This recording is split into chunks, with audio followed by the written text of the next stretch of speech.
Welcome to Round Rant.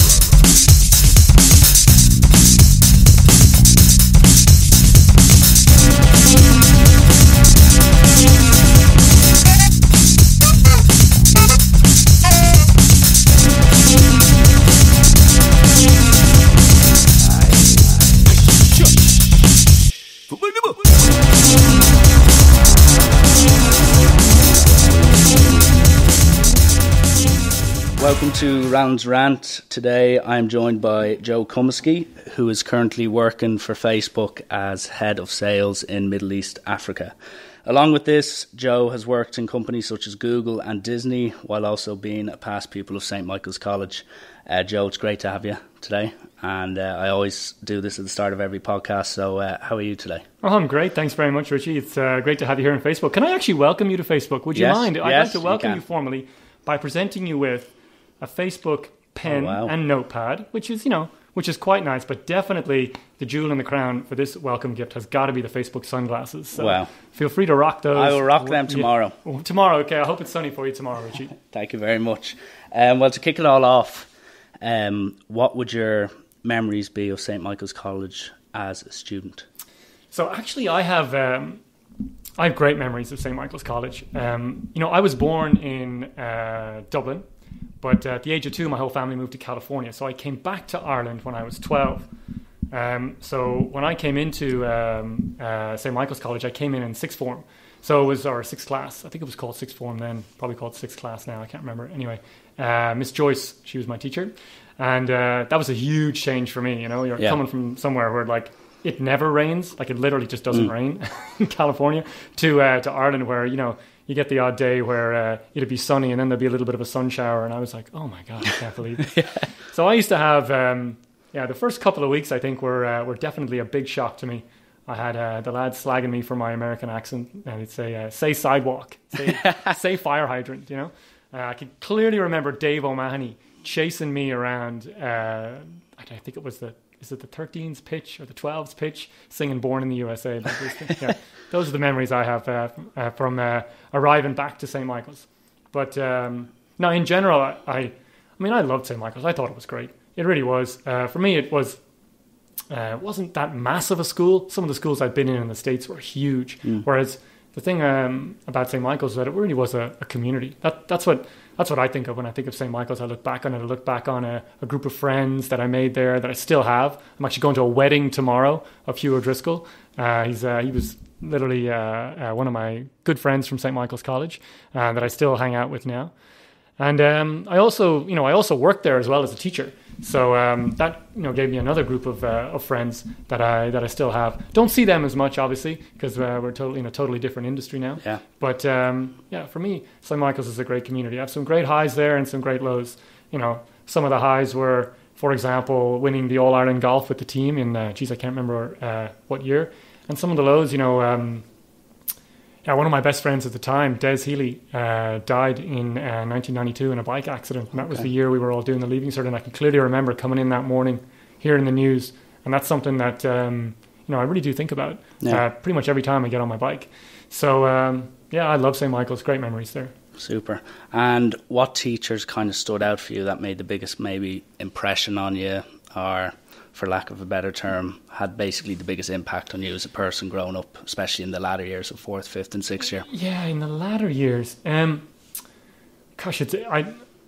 loath to name names because, but I will, because, that's what this is all about, Richie, right? Yeah. Exactly. I think one of the teachers that for me was the most fun was Bernie Cosgrove. Isn't that right, Joe? What's right, Joe? Flashing red lights. I hope she's listening, Bernie. No. She was great fun, and I think Bernie was teaching me French and Spanish, and I actually love languages. I'm not necessarily working in languages now, but I did live and work in France for 5 years, and I just love languages. So I think that's probably why I think of Bernie Cosgrove as one of my favorite teachers. Martin Kelly, I think, also was one of the teachers that I think impressed me the most in terms of his knowledge of his subject. I wouldn't necessarily consider myself, fantastic at English, but I just thought his knowledge and his passion for the subject as well, you could really feel that in each one of his classes. And I'm pretty sure anyone you talk to who's been in one of his classes would call that out. Anne Lynch as well, from a biology perspective, thought she was great. And then definitely Gary Coakley. Gary Coakley actually had the pleasure, in inverted commas, of teaching me and my brother, Andy. So, and I think when he was working with me, I could really feel how he was, trying to help me sort of grow and develop as a young man. And then I actually saw him do it the same to Andy Cummiskey and my brother. And I must say that, yeah, you could really see him. You could see what he was doing and see how successful it was. Yeah. So there you go. Have I named enough names there for you? That is more than an adequate. Can I give you my favorite quote from a teacher? Yes, do, please. My favorite quote was when Father Lahan, late Father Lahan, came into, I can't remember what it was. It probably was fourth year. Okay. And he sat us all down and he said, "I have something important to tell you." He said, "Dublin 4 is not the center of the universe." As you can imagine, Richie, this blew our minds. Everyone in the whole room was just like, "What? Yeah. D4 is not the center of the universe? What the hell are we going to do?" But that, for me, definitely without a shadow of a doubt, was my... standout moment from a quote perspective. Standout moment, no doubt about it. Okay. And after you went through Michael's and you had your experiences, did you go straight into college? Yeah, straight from St. Michael's into Trinity, studied business studies and French there. Actually, I can remember doing the CAO form, and I think I got a little lucky. Yeah. Business studies in French, it was the first year they were offering it, so the points were artificially low because it was simply the first year. People didn't know too much about it. And it was very like international commerce with French or with Spanish or whatever in UCD. And there was a differential there. And I actually had international commerce with French in UCD first, and then second was business studies with French in Trinity. And I didn't get my first choice, I got my second choice. But I was actually very, very happy to get my second choice. I absolutely loved my time in Trinity. And like the next year, the points just straight up. So it was, I think it was a little bit lucky in that regard. Okay.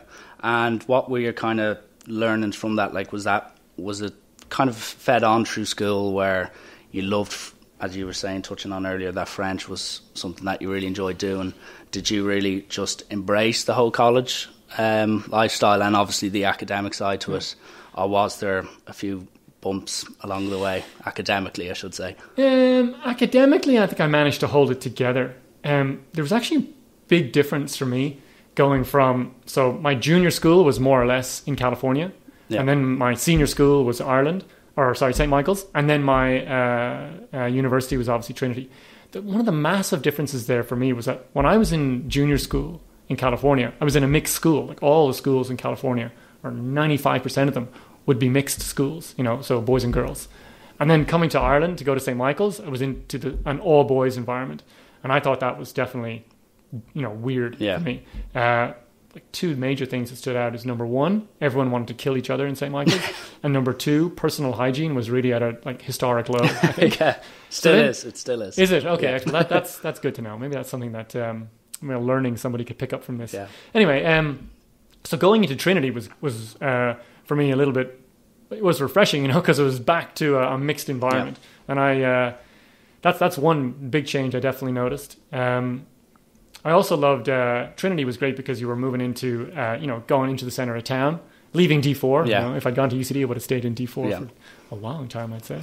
Anyway, going into Trinity was great, into the center of town, and also Trinity's a really international university. I didn't go to UCD, so I don't know too much about it back in those days, 92 to 96. But I can definitely say that Trinity was a really international place, and that was cool for me as well. Yeah. And once you get through your college, the dreaded college degree, as it's known now, did you go straight into employment or did you go for a master's? Actually, first thing I would say is that one of my best experiences in college was definitely my Erasmus year. Yeah. And I would recommend that to anyone. And I would say to anyone, go anywhere. It doesn't really matter where you go. I went to France because I was studying French. And that was definitely one of the top experiences, probably one of the top years of my life so far. It was just the opportunity to go travel into another country, in this case France, funded by the European Union in terms of the school fees. And then you also get a little bit of a stipend that you can use to help pay for rent, etc. And you just had this sort of, I think it's a little bit like transition year in the sense that it's this transition period, but it's also transition year times 10 because you're in a foreign country, you're looking after yourself, you may well have a foreign language or you may not. And in my case, I did, and it was just amazing. So actually, at the end of the scholastic year in my Erasmus year, we were told you must do an internship or a stage, as they say in French, that summer in France. So I was like, okay, all right, I have to find myself an internship. So I actually got one with Smurfit in Paris, and that was even cooler. Yeah, and that was a really, I think, important part of my development because that allowed me to have 3 months work experience, on my CV when it came to then looking for a job after college. And I think if I hadn't done that, I wouldn't have had any work experience besides being a tennis coach, which is great for being a tennis coach, but not necessarily great for trying something else. Okay. So when college ended, I took a couple of months off and I just traveled around, had a bit of fun. And then I said to myself, right, I want to move back to France because, like I said, I had such a great time there. Yeah. So I got a job in the Walt Disney Company in Paris. I got it through my friend's brother's girlfriend's flatmate. Okay. Will I run that by you again, Richie? Yeah. Just try one more time.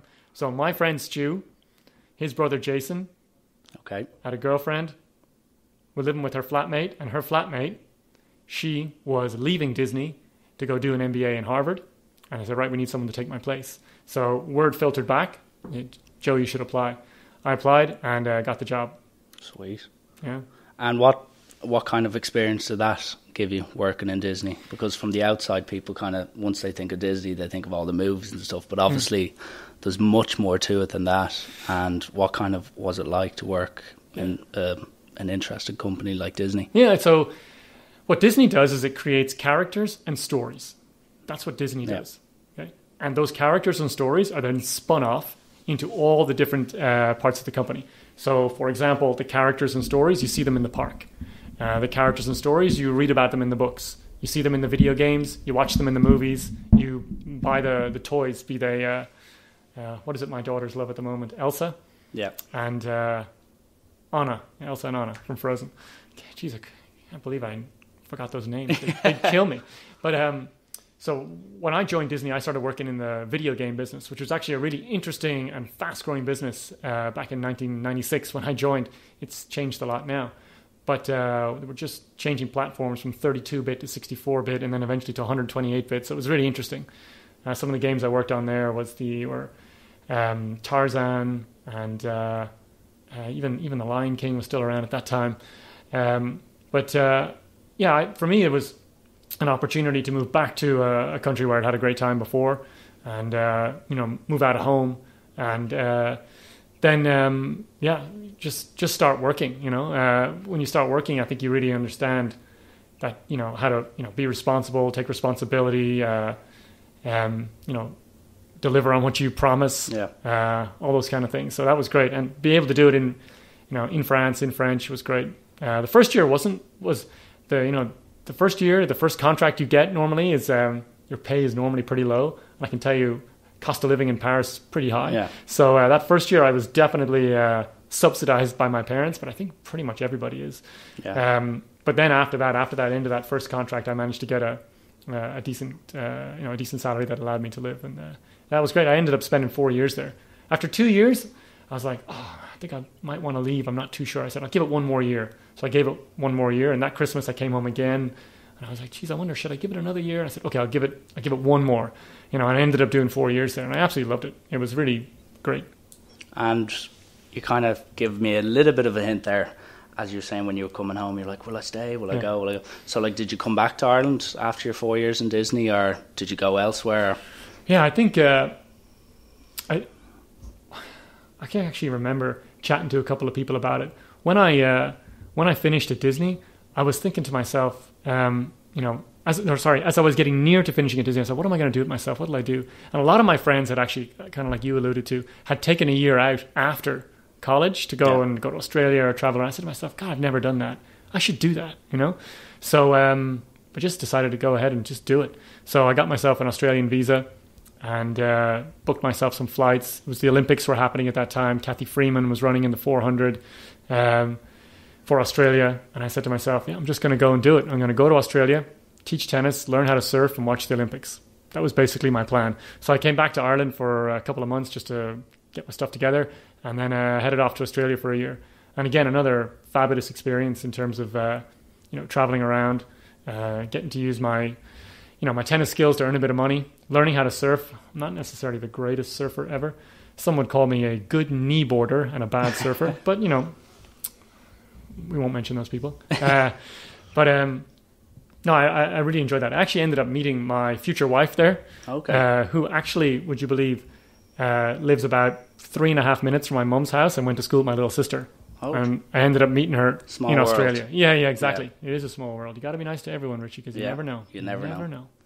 And just on that tennis coaching, that's obviously a passion of yours. Mm-hmm. Have you continued to do that, like, to present day, or is it something that you did in your younger years and then you focused elsewhere? Like, is it still a passion of yours? Yeah, so I love tennis. I picked up tennis, when I was a kid, obviously when I was living in California, and it's just been something that I've always been, I'd say, like, of all the sports that I have played, I don't play all sports, but of all the sports, it's the one I'm definitely best at. Yeah. That's not to say I'm necessarily, very, very good at it. Yeah. I just said, I'm better than Dave Wilson, basically. Yeah. No, that's a fact, actually. 6-4 in the last competitive set we played. I can actually remember I was 5-4 up serving, 40-30, missed my first serve. I said to myself, this is my chance. I'm going to beat him. And I just hit my second serve as hard as I could. Luckily, it was in, and he had no idea it was coming. Boom. Match over. 6-4. Lifetime record versus Dave. I've won my last match. Happy days. Yeah. Anyway, I still play loads of tennis, actually. And now that I've got 2 kids, and obviously I'm 43 now, so I'm a little bit older. So you can't really play rugby anymore. Well, I could, but I'd probably get killed. Yeah. I just love the tennis. And also here in Dublin, you have the Dublin leagues. So it's actually a team sport because you're playing for Ellen Park, which is my club, against other clubs like Carrick Mines or Donnybrook or whoever. And it's actually a team sport. So, I love it. And I'm loving the tennis at the moment. And always have done, really. When I lived in France, I didn't play as much. But, it's just been something that's, always been at now for the last, I don't know, probably something like 38 years or something like that. Well, here's to another 30, hopefully. I hope so. Yeah, that would get me to 73. I should be able to still, play a little bit of tennis at 73. Let's see. And you touched on it in the introduction there that you then taught in St. Michael's College. Yeah. And was that after Disney, or was that a few years down the line, or how did that come about? I fell into it, really. There wasn't a great plan to do that. I came back from Australia and I was looking at what to do, and I didn't really know what to do. That was definitely, I think, where I had the big crossroads, in my life, where it's like, I wonder what I'll do, And when I came back, my mum was telling me to go do an MBA or to go work for an investment bank. There was a huge amount of banking going on in the IFSC at the time. That really wasn't for me. My dad actually had said to me initially as I was leaving school, you should go work for, PwC or one of these companies. And I was like, oh, no, I just don't see myself doing that, So when I came back, I ended up actually working with my dad, who was working with the European Union and the International Olympic Committee on anti-doping in sport. Okay. They were setting up a website of peer-reviewed articles on anti-doping in sport and a lot of education. And as I was doing that, Dave Wilson actually was telling me, look, there's going to be a couple of opportunities in the school. You should consider taking one of them up. It's an opportunity to get into the school, get into teaching, get into education. You've done something like that before. And it seemed to make sense to me. And I ended up teaching there for just short of 3 years. And again, getting back into St. Michael's, which, as I said, for me was a great community of people, was really interesting. And I think it also gave me a real feel for education, and the energy you get off your students was just massive. Like there were also stuff that was tough as well, but definitely the major thing I can remember is the energy you get off your students. Like they come into school every day or work every day, and for them they're like, right, how can I get the most out of this day? And you don't necessarily get that every day when you come into work. Yeah. And did you take those kind of characteristics and skills in relation to trying to get the best out of your students, or basically planning and all that stuff? Did that go forward into your next job? Like, did you bring forward those skills you learned? Yeah, I think those, I would consider those to be people skills. Yeah. And I think you really do need to be a people person if you're going to be a successful teacher. It's a question of connecting with another human and getting them excited about whatever it is that you're trying to talk to them about or sell or get them engaged in. Yeah. You know, if it happens to be history, if it happens to be mathematics, or if it happens to be French, you know, it's about connecting with them. So I think, and that's a skill for life, no matter who you are. You know, being able to connect with someone, talk to someone, you know, look them in the eye and make them feel like, you know, this person really cares about me. Yeah. I think that's one of the major skills. I'm not necessarily saying I'm brilliant at it. Yeah. But I think that's the skill that if you don't have, it can be very difficult. Okay.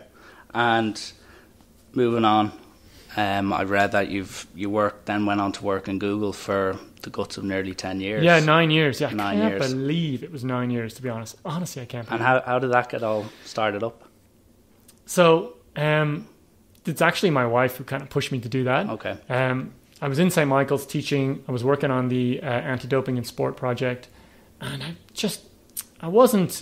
think I felt that I had a little bit more to give, and I wasn't sure how to do it. Yeah. And my wife, she just gave me, we weren't married at the time, but she just gave me that little push. She said, you know, you should try something a little bit different. Why don't you try to go back into business? And I think that's the little push that I needed. And from there, I started looking around. And again, yeah, did I get a little lucky? Maybe I did, in the sense that Google was expanding rapidly here in Dublin. And that must have been when Google was really in its infancy, was it? yeah, they'd gone public at that stage. Yeah. So it was a publicly traded company, which is, you know, obviously a huge move. But yeah, when I started at Google in Barrow Street, we had one floor of one building. And about a month after I started, we moved to the lower floor. So then we had 2 floors. Okay. Then, you know, I can't remember how much later, but afterwards we took the whole building. Then we took the building next door, then the building across the road, then the building around the corner. It's enormous. The whole street. They don't have the whole street, but they're working on it. Yeah, Barrow Street. I definitely would avoid driving up and down Barrow Street at any time during the day. It's a nightmare. There's so many people walking around or taxis going in and out of there. It's extremely busy. And now they're going to put in that thing, Boland's Mills. They're redeveloping that there. I think they're going to put in a little museum to the uprising and all that kind of stuff. So I think it's only going to get busier. Jesus, yeah. Stay clear. And what did your job consist of throughout that 10-year So stint? when I first started, Google had this fantastic problem of having far too many customers. So for any business, that is a fantastic problem to have. So what they needed to do was service these customers. So it was essentially the first thing they needed to do was approve ads. So when I arrived at Google, the first thing I started doing was approving ads. You know, checking to make sure did they match the policies or not. And some of them did, some of them didn't, so you had to approve the ads. The next thing you do is you get on the email. And you'd be allowed to email customers back and forth, and they'd be asking you questions like, you know, why isn't my ad showing? Or why is my budget not working properly? Or what happened to my credit card details? So, you know, troubleshooting. And then the next thing after that was moving on to the phones and actually having a portfolio of customers and working with them. And then, after maybe about 2 years there, we started working towards creating a part of the business that was, you know, the Pareto principle, where 80% of your revenue tends to come from 20% of your clients. Okay. That applies pretty much to any business, and it did apply to Google. So Google created this head of the business, or it was called DCS at the time, and now it's called LCS, Large Customer Sales. And it's about working with a group of customers. And then we got put onto sales quotas then, which is that, you know, your quota for the quarter would be, let's say, 100, and you'd go out there with your group of clients and try to get to that quota. The main thing to do, obviously, though, when you're working with your clients in that environment, is to help your client be successful. Yeah. If your client is successful, they will continue to invest with you. But if you just talk to them about, hey, did you know my quota is 100 and you're only doing 50? This isn't going to help. That's just not going to work. Yeah. Whereas if your client sees success, if their business is being successful, they keep investing in you. That's pretty much the evolution. I stayed in the UK market, or the English-speaking market, for the first. I think the first 3 years, and after that, then an opportunity came up in emerging markets in Central and Eastern Europe, and I said, "Yeah, I'll take it." I think they might have thought my last name was Polish, Cummiskey, so they said, "Yeah, let's give it to this guy." You know, and other than that, I didn't have any experience with Poland, but they were looking for people to take up those roles there, and I took up emerging markets then in 2009, I think, 8 or 9, I can't remember. But from then, I've been in emerging markets ever since. Moved from Central and Eastern Europe into the Middle East, and from there to Middle East and Africa. So, super interesting markets, by the way. Yeah, really hard to know everything about all the markets there, but for me, it's super interesting. And did having a second language, French, I should say, did that come in handy? Yeah, definitely. It certainly comes in handy in North Africa. There's a lot of business being done in Egypt, Ivory Coast, Senegal, places like that, Morocco. That's actually done through French. So yeah, it definitely does help. And yeah, I got to use it. I got to use it a fair amount actually over the last couple of years. Not from the linguistic perspective, more about getting stuff done. And last thing on Google, what would you remember as, say, the biggest or the most challenging period of being an employee of Google? Like, what stood out as, Jesus, like this is tough work, or basically something that just challenged you more than, say, the other, say, 9.5 years or whatever? Yeah, for me, I really liked the hyper growth phase when there was a lot of different things to do, not a lot of structure, not a lot of people around. You had to just get it done yourself, and there was no one else who was going to do it except you. So I really liked that. When the growth slowed down and it became a little bit more structured and ossified in terms of you wanted to get something done, you needed like 4 VPs approval, and all those VPs wanted to have their say on it. You're like, oh my goodness, that's, I think, the time that I found the most challenging for me, because it was just too slow. That's what I didn't like about Google, or what I think challenged me the most. Okay, and then you pop over to Facebook. Yeah. So when you think of the two big businesses or organizations that are relevant, say today, you think, okay, I'm going to go on my laptop, I'm going to type in Google, and then I'm probably going to go on Facebook. So it's quite interesting that jump was made. And how did the opening of Facebook come about?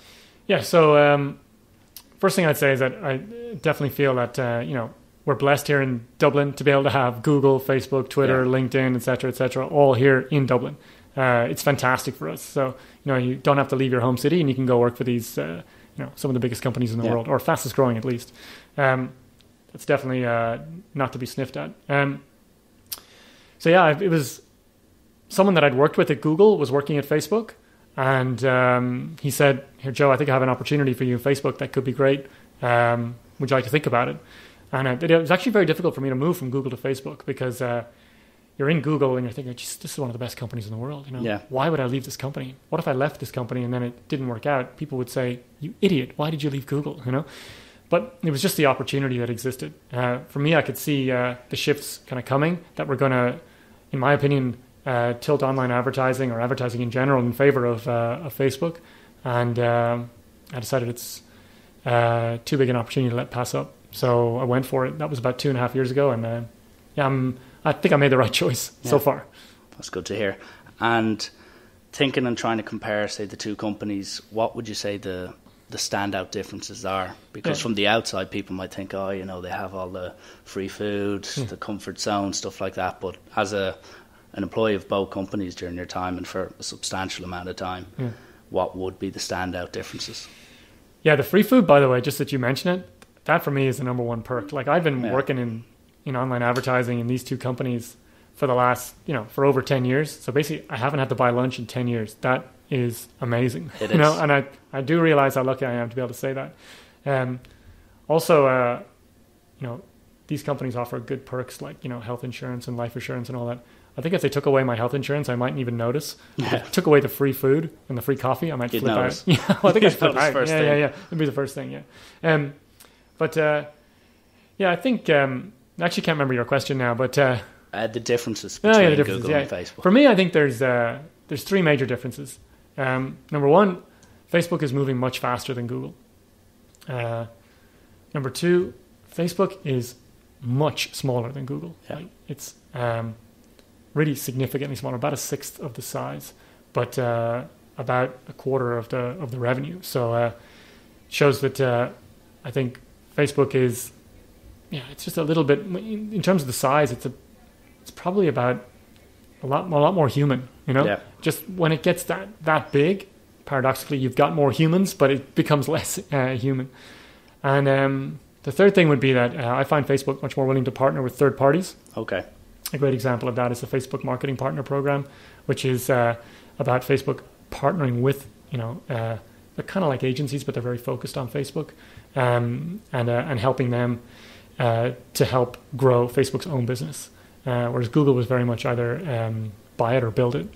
They weren't very much interested, I don't think, in partnerships. So those for me are the three big differences. But actually, I find online advertising or advertising in general to be a super interesting space to be in.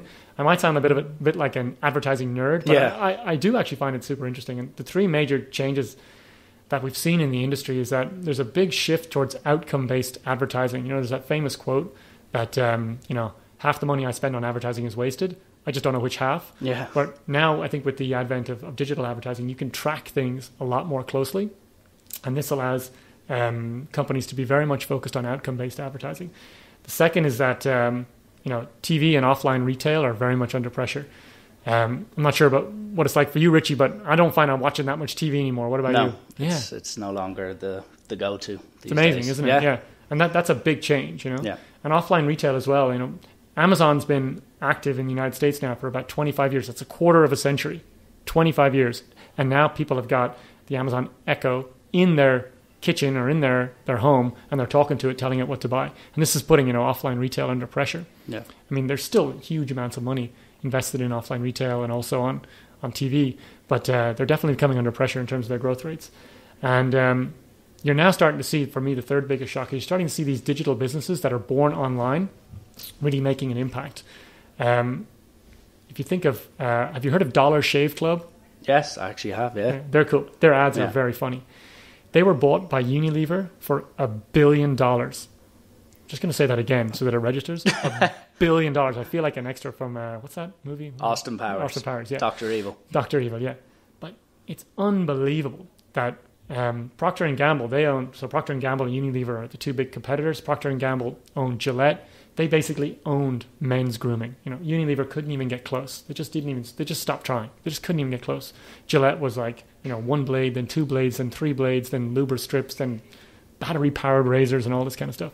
Along comes Dollar Shave Club, and Unilever goes, that's the business for us.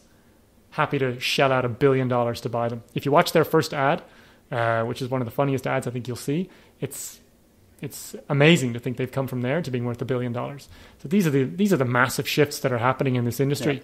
Yeah. And when I look at the time I worked at Disney in the video game space, and now being in the advertising space, they're the sort of parallels that I draw. Is those big changes in those industries. That's what I think I'm attracted to. That's what gets me out of bed in the morning and get me wanting to go to work.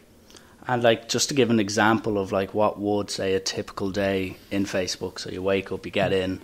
What would a typical day at Facebook be like for you? Yeah, so I don't really have a typical day, but there are a couple of things that I like to look at. In fact, I like the fact that I don't have a typical day. Yeah. But first thing I do, so I'm in a sales organization, so we've got quotas and we've got clients. So the first thing I would do is I go in and I check my numbers for the day, see how we're doing. What's up, what's down. The great thing about being measured on a number like that, on dollars, is that it's easy to count. So you're actually, if you're doing well or you're not doing well. If you're measured on something like customer satisfaction, it's actually much difficult because it's really hard to measure customer satisfaction. It's kind of like the amount of listeners you might get to your podcast. Yeah. That's a great way of looking at it, So I would definitely check the numbers. And the next thing I do is I check my email to see what's on fire first thing in the morning. I work across a couple of different time zones. So like Dubai is about 3 to 4 hours earlier than Dublin. Johannesburg is an hour or 2 hours, depending on the time zones. So you got to make sure you stay connected to what's happening in those time zones. Do you ever not sleep as a result of that? No. You ever go to those? You've got to switch extremes. it off. Okay. You've got to switch it off, Richie. There's a couple of settings on the phone. Where we can have sleep time. Between you can choose between 10 and 7. You just say no beeps. Switch off. Yeah. Exactly. You have to do it. Plus, I've got kids, so when you go home and the kids want to play with you, you actually can't be on your phone. Yeah. You have to put them away because they just won't have it. So I would definitely do that. I would always go for a coffee at about 10:30. I'm turning into a bit of a coffee addict. I love a good cappuccino. That would give me an opportunity normally to connect with somebody. After that, I do a lot of meetings with our team members here in Dublin, in Johannesburg, Dubai, Tel Aviv, Istanbul. So there'd be a huge amount of meetings would be kicked off normally then around that time, and they would go right through lunch. And then coming to the end of the day, then be checking the emails again to make sure that nothing else has popped up. Yeah, has popped up over the course of the day. But I find in a typical day, I'm pretty much glued to my phone for most of the day. We do a lot of stuff, obviously, in the cloud, so a lot of stuff coming through on Facebook Messenger, on Facebook, through email, etc. Okay. And one of the last questions I have for you is, when I was walking up here and you were pointing out that, like, for basically the listeners here, there's very few offices, as you pointed out. It's just open plan type of setting around us. Like, initially when you joined, did you have to kind of not so much change your personality, but did you have to adapt to what was expected of you when you joined Facebook, or was it just a seamlessly easy transition from basically just being who you are to being expected to converse and be open with your co-workers? Yeah, actually, every organization has its own culture, and culture is like a living, breathing thing. It evolves. Yeah. Like, I saw the culture at Google evolve over 9 years, and been here at Facebook now, as I was saying, about 2.5 years. And what they talk about here at Facebook is bringing your whole self to work. So hopefully, if that works well, then when you come to work, you can actually just be yourself, right? And that means that you don't have work Joe and, at home Joe. Yeah. So Facebook's culture is to allow people to be themselves. So I found that I didn't really need to make a huge change. But I do find that some people who come to work at Facebook, let's say you're coming from, let's say a bank or, a telco, and you're coming here to Facebook, you might find that the office culture is totally different to what you'd experience in the bank or in the telco. So some people do, kind of maybe have a first, like, kind of 4 to 6 weeks where they're like, whoa, what's going on here? What is going on? Somebody just walked past me and said hello. Is that okay? And you're like, yeah, that's okay. Or, people are in a corner, like, playing mini golf and, like, literally yelling. Is that all right? You're like, yeah, that's okay. That's okay. Maybe not for too long, but that is okay. So, and again, I've been in the online advertising industry for over 10 years now. So I think the culture is not the culture on Facebook is not a million miles away from Google. Okay. And I suppose probably to cap off. Actually, just one more thing shoot. is that there is someone though who I can imagine would have difficulty with this. Yeah. And that's got to be good friend of mine, Greg McWilliams. I've actually, he'd be the sort of guy walking down the corridor, high five, it's like, and that could probably be something that would be a little bit difficult for everyone here at Facebook to deal with. So I just wanted to call Greg out for that, and I'd just like to make sure that that's something that he knows. That David Brent basically wouldn't work out at Facebook. Yeah, that'd be actually, if you could let him know that, Richie, if you're talking to him, that'd be great. But I think he'll probably listen to this and he'll be probably on to both of us. Excellent news, Richie. That's what we're after. Yeah, exactly. And like, moving forward, you're saying, like, a lot of the time you're saying, like, it was kind of a right place, right time. You kind of fell into these jobs. So, like, I know it's very hard to predict the future and stuff like that, but, like, do you see yourself settling down here and hopefully going on and doing another Google on it and staying here for 10, maybe even longer than that, 10 plus years? Or are you just very much take it day by day, month by month? So I don't know how I stayed in Google for 9 years. I never imagined myself staying in one organization for 9 years. I think what happened over that period was that Google was growing and evolving so quickly that it didn't feel like 9 years, because, you were going from one team to another team, and the business was growing, you were moving into different parts of the business. Here at Facebook, we've also got that, I think, fast growth happening right now. And I think that there are going to be more opportunities here at Facebook for me and for other people. So, it's hard to put a number on it. Yeah. But I wouldn't say I'm taking it month by month. Yeah. I'd say I'm more taking it year by year. So, I could definitely see myself here for another year, and then we'll see how it goes. Okay. And we kind of danced around the ideal person to kind of fit into, say, a place like Facebook or Google. But in your opinion, say, because a lot of college students be watching this, and a lot of, say, 5th and 6th years who are going into college and going into, hopefully, employment. Like, what type of person do you feel is the ideal candidate for a company, say, of Google stature or Facebook? Like, what type of person do you have to be in order to excel in a company such as, say, Facebook? So first thing I'd say is that Facebook and Google are both mission-driven companies. So Facebook's mission is to connect the world, Google's mission is to organize the world's information. So I think people that are successful at these organizations are people who connect with that mission, right? Yeah. Secondly, people who are successful here, I believe, are ones that are, what's the word? They like to move fast. They're adaptable, and they've got, I think, strong skill sets in terms of understanding what it is they're good at and just doing more and more and more of it. So that might sound a little bit strange, but I think what I'm trying to say is that it's people who are really passionate about these roles and just are going to go all in when they start. Okay. And to cap off the podcast, for the listeners, we are actually getting photographed by... he's on my team, I know. That's Ben. He's... I'm probably going to use that against me later. We'll see. Just to finish off with a few quick fire questions. All right, it's go tradition, for it. So, first thing that comes into your head, just say it. No shame, whatever. And see what pops up. Yikes. So, number one, YouTube or Netflix? Ooh, YouTube for sports reruns and Netflix for chilling out and watching with my wife. Okay.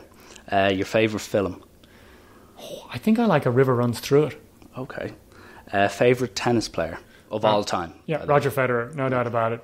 Yeah, no, he is. He's the GOAT. Yeah, there you go. Favorite social media platform? Facebook. Yeah. Perfect employee there. No, well, it's also the one I use the most and the one that... Same with me. I'd also say Facebook as well. I'm on the other ones, but for me, I think it's the one that allows me to connect with my friends who are all around the world. Yeah. Let's say I've got a friend of mine living in Peru, for example. Yeah. I couldn't use another one to connect with him. Although I must say I use WhatsApp a lot. I don't know, WhatsApp is a messaging platform, but would you consider that a social platform? It's up for Probably debate, by the way. Yeah. For another podcast, perhaps. Get someone from WhatsApp on, maybe. There you go. A night in or a night out? Lots of nights in, so I'd love a night out. Tomorrow night, going to a wedding, looking forward to it. Going to be celebrating with a couple of my friends. Okay. And who would you suggest to get on for the next podcast? Without saying Dave Wilson and talking about his traumatic loss to you in that tennis game. He hasn't. I'm pretty sure he retired straight after. Who would I get on for the next podcast? It's a really interesting person. It has to be from St. Michael's? Not necessarily, no. Yeah. I think if I was going to talk to someone... who's super interesting is, why don't you get the president of Ireland on, Michael D. Higgins? There's a lot of stuff going on in Europe at the moment, and also in the United States from a political point of view. It's international or National Poetry Day today, and he's a great poet. I would say get on to Michael D. Higgins and ask him would he come on. I'm sure he'd love to do it. So Michael, if you are listening, call me, or it's Facebook message me. Good man. On message, Richie. Good man. And your favorite country to visit? Or it could be for business. Doesn't have to be. Yeah, I must say I was in Cape Town there a couple of weeks ago. It's just an absolutely beautiful place. It really, really is. And right now the rand is is very low versus the euro, so it's like you can't spend your money there. So I'd recommend a trip to Cape Town. Okay. And last but not least, sum yourself up in 3 words. 3 words. Let's do it. I'm going to use 1 word, Richie. Okay. For 2 reasons. I can't think of 2 other words. Okay. There you go. But the 1 word I like to use is balance. In my life, I really like to have a nice balance between work, my family, my own leisure pursuits like tennis, golf, etc. I like to be able to strike that balance, and I feel if I'm striking that balance, things go well for me. So, yeah, that's the one I like to think of when I'm thinking about making any big decisions or looking at something is balance. Okay, that's a great answer actually. And just this, I want to say thank you. Obviously, we've waited a good amount of time, but listen, it's definitely been worth it in my eyes. And thanks a million for the gifts. Yeah, my pleasure, Richie. It was great to have you here on Facebook. I'm really looking forward to seeing you rocking those shades. Maybe I might get a picture on social media. Yeah, no, definitely, actually, no. And I'll use the notebook and pen, no doubt. And I will remind Dave Wilson of that loss first thing tomorrow morning. Good man, that's what we want to do. Okay, well, thanks a million, Joe. Thank you, Richie.